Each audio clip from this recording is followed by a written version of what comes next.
All right, folks, today we're going to be working on something called the cone project. And with the cone project, you get to make anything that is cone shaped.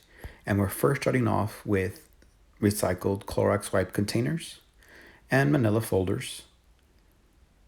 And we're going to be adding plaster craft on them or paper mache. And then we're going to be making some really cool castles, maybe even some Crayola crayons, some really hip ice cream cones, or maybe even a gnome. With the cone project, your ideas are endless. You can even make a really cool rocket ship. So let's see how to start this off. All right, folks, welcome to another day with Mr. Flotus in our classroom. Today we are going to be making our cone projects, okay? And our cone projects could be, like I told you earlier, they could be a gnome, a castle, a tube of lipstick, or like I made a few years ago, a pencil. And I was really proud of this pencil because it was the first time I ever made such a sculpture like this, and I thought it came out really awesome. And we are using recyclable products, so hopefully you have a Clorox wipe container. If not, you can probably use maybe a soda bottle, like a bigger 3-liter one. Using a regular water bottle might not be they might be too flimsy. So something with harder plastic, that cylinder is better. All right, so let's go ahead and get started. The supplies you need today are a pair of scissors, some masking tape. Actually, you can use any kind of tape, painter's tape, regular tape, even duct tape, but I would say masking tape is the best. If you don't have it, that's fine. Like I said, you can use those other tapes.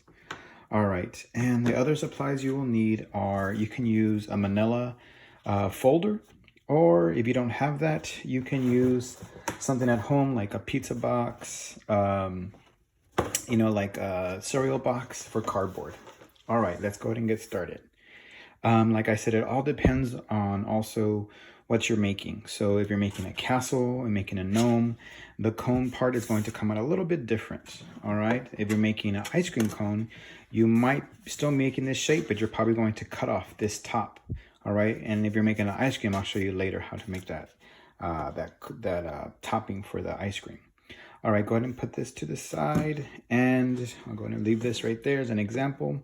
Go ahead and take off the paper. You don't need this. Go ahead and take off any top that's on here as well. You don't need the top. Also, because sometimes the tops will have an edge part so you can lift it up, and that'll stick out. So go ahead and leave the top off. You don't need that. All right, folks, now let's create our cone. So the easiest way to do that, I'm using a manila folder, but at home, like I said, you can use very thin cardboard like a cereal box. What I go ahead and do is I go ahead and wrap it around once. All right, and then I'm going to turn it and keep on turning and turning and turning until I make a cone, sort of like a witch's hat. Okay, and you kind of just have to eye it to see how you can get it till you make that point. All right, and what I'm doing is just pulling it down until I got it. There is my cone shape that I want. And I go ahead and had 6 pieces of tape already cut, so that way I'm easily can grab it and tape it. All right, a little trick also, do not put tons of tape all the way around, because when we work with the paper mache, it might not stick to the tape as well. So just maybe 3 pieces on top will work perfect. If you need more, then use more. But again, do not wrap the whole entire thing with tape. That's a big no-no. All right, so now we have all this extra tape or this extra folder. How do we get rid of that? So you're going to have to eye it and feel where the end or the top of the plastic starts. So you're gonna have to feel it, know where to cut. If you want, you can probably draw a line. So it's kind of easy for me. I can just eye this. I'm gonna go ahead and cut right here where it meets and just cut all the way around. But I'm gonna make sure not to cut too high or else it's gonna misshape it. Okay, so I'm gonna go ahead and eye it. Make sure I measure it correctly where I want it. Again, it all depends on what you're making. Don't worry if you cut too less, because you can always go back and cut some more. So let's go ahead and cut it. I'm gonna eye it, like I said, right here. And I'm going to cut all the way around. You can throw the scraps away. And now I have my cone. But say you're making a pencil. So you would probably want to cut off a little bit more to make the pencil. And I can even show you another trick. This year, instead of making a pencil, I think I'm going to be making a gnome. So my gnome, I left it a little, I went ahead and just put tape for the front and back. So this would be like his face, and this would be the little part of his hat sticking out, all right? This can even look like a castle as well.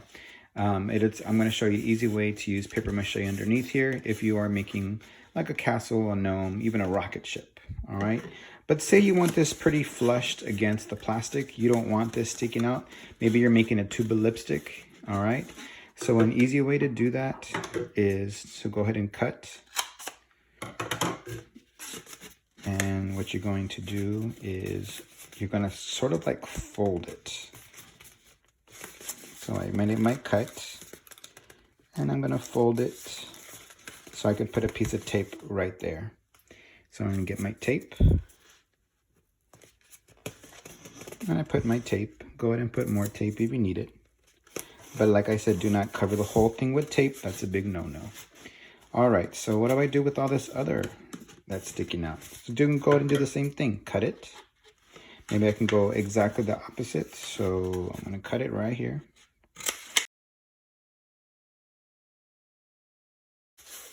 And so now you have these things sticking out. How do we get rid of those? The same way. Go ahead and cut a little bit like that. And you fold it.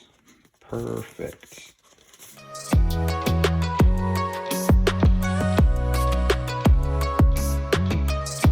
And these little parts right here, you can cut it again if you like. And just fold it over and put a piece of tape right there so it's flushed. Don't worry about these little tiny pieces. What's going to happen is when you put the paper mache over it, that'll all disappear.